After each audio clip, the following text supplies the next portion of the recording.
महाराष्ट्र राज्यात विदर्भाच्या दळणवळण व विकासाला चालना देण्यासाठी 3 नवीन द्रुतगती महामार्ग उभारण्यास गती मिळाली आहे.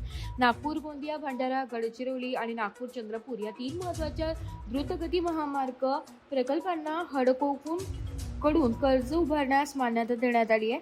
या तिन्ही प्रकल्पांचे काम वेळेत पूर्ण व्हावे यासाठी प्रकल्प कार्यान्वित करण्याचे वेळापत्रक निश्चित करण्याच्या स्पष्ट सूचना देण्यात आल्या. तसेच निविदा प्रक्रिया जलद गतीने राबवून निविदा अंतिम करणे आणि प्रकल्प पूर्णत्वाचा कालावधी निश्चित करणे यावरही भर देण्यात आलाय. मुख्यमंत्री देवेंद्र फडणवीस यांनी सांगितले की महाराष्ट्र राज्य रस्ते विकास महामंडळातर्फे या प्रकल्पाची प्रभावी अंमलबजावणी करण्यात येणार आहे.